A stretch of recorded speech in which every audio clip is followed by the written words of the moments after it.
warahmatullahi wabarakatuh. Selamat malam, salam sejahtera untuk kita semua.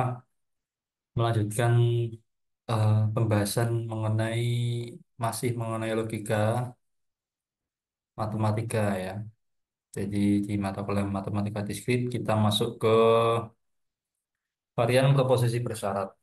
Jadi beberapa variasi proposisi yang memiliki syarat tertentu supaya dapat memenuhi eh, kesimpulan seperti itu. Misalkan di sini ada contoh ya. Tentukan konvers, invers, dan kontraposisi dari kalimat berikut. Jika Amir mempunyai mobil, maka ia orang kaya. Kita lihat ya.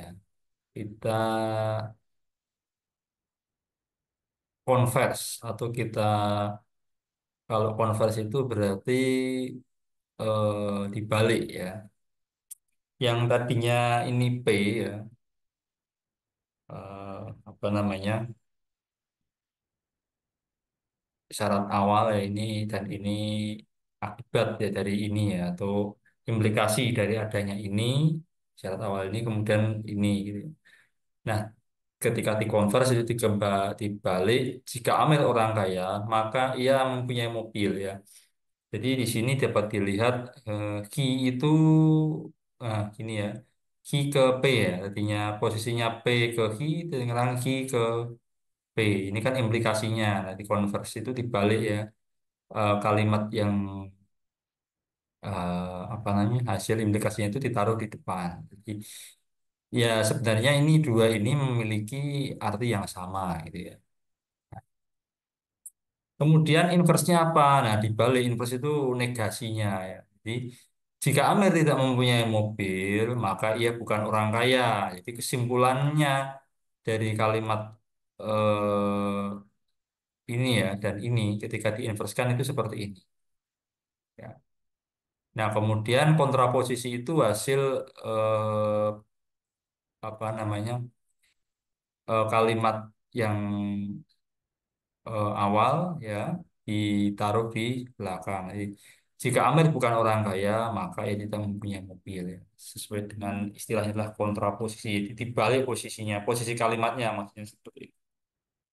Oke, itu contoh dari varian proposisi bersyarat. Ada tiga ya, yaitu converse atau kebalikan, maksudnya kalimatnya dibalik. Ya. Kemudian inverse, ya, tidak dibalik tapi dinegasikan. Kemudian kontraposisi itu eh, dibalik kalimatnya, tapi bentuknya negasi semua. Ya, jadi seperti itu. Atau ingkaran ya, negasi. Jika dia bersalah, maka ia dimasukkan ke dalam penjara. Nah, ini kita bisa lihat. Ya, kita bisa tentukan dulu ini adalah proposisi awalnya. Nah, kemudian kita konverskan. Kalau dikonverskan berarti ia dimasukkan ke dalam penjara. Ya, ini ya. Jika ia dimasukkan dalam penjara, maka dia bersalah ya. Kita balik ya. Seperti di sini ya. Konversinya itu jika ia dimasukkan ke dalam penjara, maka dia bersalah. Kemudian inversnya bagaimana? Ya dinegasikan saja. Kalimatnya masih utuh seperti ini, tapi ditambahkan tidak atau bukan. Nah, jika dia tidak bersalah, maka ia tidak dimasukkan ke dalam penjara. Nah, itu kan negasinya seperti itu. Kemudian kontraposisinya bagaimana? Tinggal dibalik saja yang kalimat apa namanya kedua ini ditaruh di depan. Jika ia tidak dimasukkan ke dalam penjara, maka dia tidak bersalah. Jadi seperti itu. Oke, silakan nanti yang B, C, D, E, dan E, kemudian F, teman-teman silakan coba sendiri ya. Dari contoh yang ini, kemudian kita generalisasi untuk yang sini. Oke, sesudah itu, nah ini penyelesaiannya sudah ada ya. Silahkan nanti dibaca sendiri ya, ada contohnya. Oke ya. Ini langsung ke kontraposisi, tapi alangkah lebih baiknya teman-teman kalau untuk belajar mengerjakan ini, silahkan sebelum masuk ke kontraposisi kita kerjakan dulu yang konversnya. inversnya, kemudian baru kontraposisi seperti contoh ini ya. Jadi nanti tahu prosesnya ya, tidak ini kalau yang masih belajar ya. Jadi tahu prosesnya nanti kenapa dapat menghasilkan kontraposisi seperti ini. Nah, itu kan ada urutannya. Kalau di sini memang jawabannya langsung ke kontraposisi. Oke ya. Oke, berikutnya ada bikondisional atau berimplikasi. Bentuk proposisi P jika dan hanya jika I. Notasinya itu tanda panah menghadap ke P dan juga ke Q ya panahnya itu ya. Jadi kalau P-nya true, Q-nya true, kemudian implikasinya adalah true. Kalau P-nya true, Q-nya false, itu implikasinya adalah false. Kalau P-nya false, Q-nya true, itu implikasinya adalah false. Kalau ini false semuanya, itu implikasinya adalah true. Ini kalau tidak salah seperti logika eh, eksklusif ya, saya agak lupa ya, coba dicek. Eksklusif NOR atau eksklusif OR seperti itu. Kita bisa cek di sini, Mbak. Ini false semua. Ini kan XOR ya, ini XOR. Tadi yang tengah ini apa coba? Balik ke sini. Nah, yang tengah false. Ya, berarti ini salah ya. Kalau nilainya itu beda, berarti dianggapnya salah. Ya, nilai inputannya beda. Kalau inputannya benar, kalau inputannya sama, ini true dengan true, itu dianggapnya adalah benar. Ini juga false dengan false, dianggapnya benar. Berarti ini adalah seperti logika XNOR, ya, kebalikan dari XOR tadi. Oke, kemudian ini rumus De Morgannya ya ini ya. Ini De Morgan ya, rumus formulasi De Morgannya. Jadi P implikasi P implikasi Q itu seperti ekuivalen dengan P implikasi Q konjungsi Q implikasi P. Ya, cara bacanya P jika dan hanya jika Q. Ya, P jika dan hanya jika Q yang ini ya. Kalau yang ini bacanya jika P maka Q dan ya atau konjungsi ya. Jika Q maka P. Coba kita lihat kalimatnya. Cara-cara menyatakan bikondisional atau berimplikasi P jika dan hanya jika Q ya. P jika dan hanya jika Q. P adalah syarat perlu dan cukup untuk Q, ya, intinya perlu dan cukup untuk Q. Jika P maka Q dan sebaliknya. P if Q. Jika ini sama. Nah, contohnya seperti ini. Proposisi majemuk berikut adalah biimplikasi. Contohnya, satu tambah satu sama dengan 2 dan hanya jika 2 tambah 2 sama dengan 4. Ya. Jadi ini dengan ini itu ada hubungannya ya. Ketika satu tambah satu itu sama dengan 2, berarti kalau 2 tambah 2 itu sama dengan 4. Kemudian syarat cukup dan syarat perlu agar hari hujan adalah kelembapan udara tinggi. Nah, ini juga sama ya. Jika Anda orang kaya, maka Anda mempunyai banyak uang dan sebaliknya. Kalau dianggap miskin kalau nggak banyak uang. Ya. Bandung terletak di Jawa Barat, if Jawa Barat adalah sebuah provinsi di Indonesia. Ya, ini masih ada hubungan kalimat ini dengan kalimat ini. Yang bawah ini maksudnya kan Jawa Barat itu adalah salah satu provinsi di Indonesia. Nah, kota Bandungnya itu terletak di provinsi Jawa Barat. Seperti itu. Tuliskan setiap proposisi berikut ke dalam bentuk P jika dan hanya jika Q. Jika udara di luar panas, maka Anda membeli es krim. Dan jika Anda membeli es krim, maka udara di luar panas. Nah, ini coba kita coba ya. Jika udara di luar panas, maka Anda membeli es krim dan hanya jika membeli es krim jika udara di luar panas. Seperti itu. Ya, tuh. Cek. Anda membeli es krim jika dan hanya jika udara di luar panas, ya kan? Nah, jikanya dibalik di tengah, ya. Anda membeli es krim jika dan hanya jika udara di luar panas. Artinya kalau benar-benar udara itu panas ya, hanya kalau panas ya. Jadi kalau selain panas, ini nggak boleh beli es krim, ya gitu ya.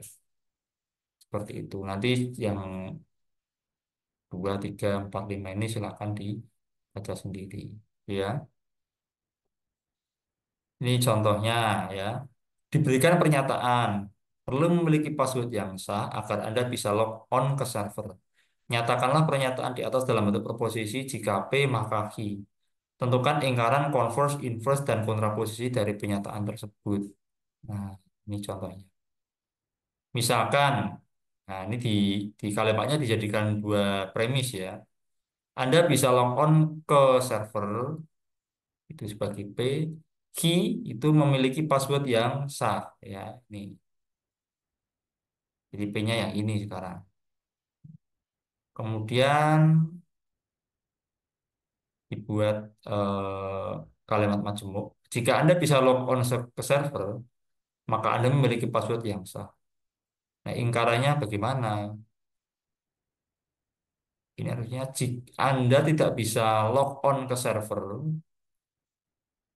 dan Anda tidak memiliki password yang sah gitu ya. Nah, kemudian converse-nya jika Anda memiliki password yang sah, ini key-nya taruh di depan ya. Ini kan key-nya di belakang taruh di depan. Jika Anda memiliki password yang sah, maka Anda bisa log on ke server. Kebalikannya, inverse-nya, jika Anda tidak bisa log on ke server, maka Anda tidak memiliki password yang sah.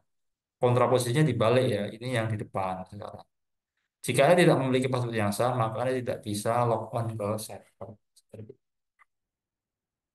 Oke, kemudian ada lagi tautologi bikondisional. Bila dua proposisi majemuk yang ekuivalen dibikondisionalkan, maka hasilnya adalah tautologi. Tautologi itu kemarin jawaban itu akan dianggap benar ya, semuanya, apapun inputannya. Nah, teoremanya dua buah proposisi majemuk P, ya, P, Hi, dan seterusnya, Hi, P, Hi, dan seterusnya disebut ekuivalen secara logika, dilambangkan dengan P, Hi, ya, ini ya, seperti itu. Lambang apa namanya diimplikasi Q, Q, P, Q. Jika P itu hanya dan hanya jika Q adalah tautologi. Contohnya, sebagian besar orang percaya bahwa harimau Jawa sudah lama punah. Tetapi pada suatu hari Amir membuat pernyataan-pernyataan kontroversial sebagai berikut. A. Saya melihat harimau di hutan. B. Jika saya melihat harimau di hutan, maka saya juga melihat serigala. Misalkan kita diberitahu bahwa Amir kadang-kadang suka berbohong dan kadang-kadang jujur, gunakan tabel kebenaran untuk memeriksa apakah Amir benar-benar melihat harimau di hutan. Nah, ini yang diambil dua pernyataan ini ya. Saya pernyataan Amir ini ya. Saya melihat harimau di hutan. Jika saya melihat harimau di hutan, maka saya juga melihat serigala. Nah, misalkan P-nya itu Amir melihat harimau di hutan. Yang B, Amir melihat serigala. Pernyataan untuk A itu sama dengan P ya. Sini. Ini pernyataan A itu sama dengan P, nggak masalah. Yang pernyataan untuk B itu intinya kalau P implikasi Q ya. Jadi kalau jika si Amir ini melihat harimau di hutan, maka dia juga melihat serigala itu ya. Nah, kita coba lihat lagi.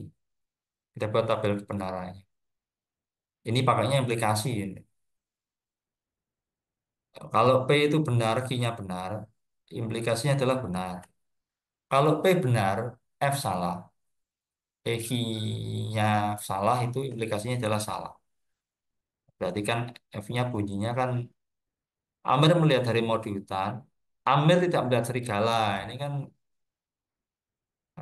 false ya. Kemudian jika P-nya salah, T-nya benar, maka dianggap benar. Ya, karena dianggapnya kalau melihat serigala itu dia apapun kondisinya dia mesti melihat harimau di hutan gitu kan. Jika semuanya salah, berarti pernyataan kesimpulannya itu benar gitu ya. Artinya kalau nggak melihat semuanya berarti ya memang nggak ada apa-apa gitu ya. Kasus satu, Amir dianggap berbohong, maka yang dikatakan Amir itu keduanya salah. Ya, P salah, V salah. Kasus dua, Amir dianggap jujur, maka apa yang dikatakan Amir itu keduanya benar. P benar, V benar. Ya, jadi yang paling atas dengan yang bawah ini itu kesimpulannya sudah jelas ya. Kalau dua-duanya benar berarti Amir itu jujur ya. Kalau dua-duanya salah berarti Amir itu bohong ya. Jadi kita jangan lihat trunya. Maksudnya kalau ini benar-benar benar, kalau ini benar-benar salah, maksudnya seperti itu. Tabel menunjukkan bahwa mungkin bagi P dan P implikasi Q benar, tapi tidak mungkin keduanya salah. Ya. Ini berarti Amin mengatakan yang sejujurnya dan kita menyimpulkan bahwa Amir memang benar melihat harimau di hutan. Ya. Jadi cara lihat implikasi itu bahwa Amir ini ternyata melihat harimau beneran di hutan. Gitu. Kemungkinan besarnya seperti itu. Oke ya. Jadi karena memang keduanya tidak mungkin salah ya.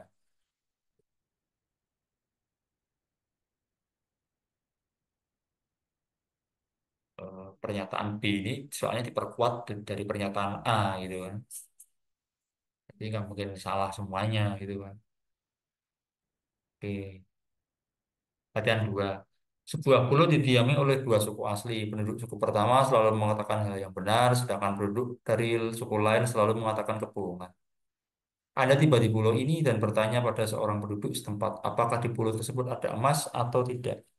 Ia menjawab, ada emas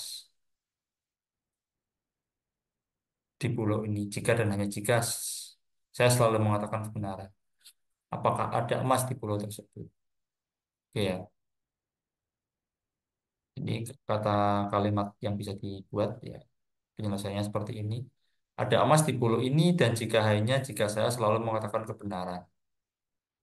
Yang P, si orang ini selalu mengatakan kebenaran. Yang Q, ada emas di pulau ini. Ekspresi logikanya pakainya implikasi. Tinjau dua kemungkinan kasus. Kasus satu, orang yang memberi jawaban adalah orang dari suku yang selalu menyatakan hal yang benar. Ya, ya. Kasus dua, orang yang memberi jawaban adalah orang dari suku yang selalu menyatakan hal yang bohong. Jadi maksudnya ini sih kita itu ibaratnya datang ke sebuah pulau dan kita tanya penduduk. Nah kita nggak tahu penduduk ini suku yang suka jujur atau suka yang berbohong gitu kan. Jadi kan kemungkinannya ada dua ini ya. Yang kita pengen tahu. Mungkin yang pertama kan ini yang ngomong itu orang dari suku yang selalu berkata jujur atau yang berkata bohong atau memang satunya dua dua pertanyaan kedua adalah apakah memang benar-benar ada emas di pulau. Kasus satu misalnya. Orang tersebut selalu menyatakan hal yang benar. Misalkan seperti ini berarti P benar dan jawabannya terhadap pertanyaan kita pasti juga benar. Sehingga pernyataan B implikasi tersebut dinilai benar. Dari tabel B implikasi kita melihat bahwa P benar dan P jika dan hanya jika Q itu benar. Maka Q harus benar. Jika jadi ada emas di pulau tersebut adalah kebenaran. Nah, kedua, orang tersebut selalu menyatakan hal yang bohong, misalkan seperti itu. Ini berarti P-nya itu salah. Dan jawaban terhadap pertanyaan kita pasti juga salah. Sehingga pernyataan biimplikasi tersebut salah. Dari tabel biimplikasi kita melihat bahwa P salah dan P jika dan hanya jika I salah.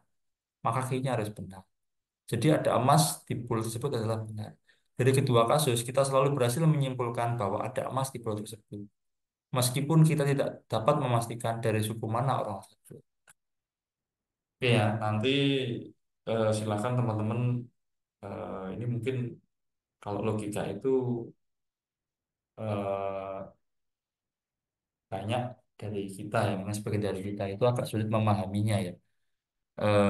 Karena apakah itu kalimatnya atau simbol-simbol yang digunakan. Tapi dengan kita baca kalimat itu dengan baik, kita perhatikan orang yang bercerita, kemudian kita catat pernyataan-pernyataan itu, dan kemudian kita olah sendiri menggunakan logika kita, kemungkinan akan selalu ada jawabannya. Jadi seperti itu. Ada kesimpulannya jika itu memang pernyataan yang proposisi ya, artinya itu bukan kalimat tanya atau kalimat seru seperti yang sudah kita kemarin pelajari.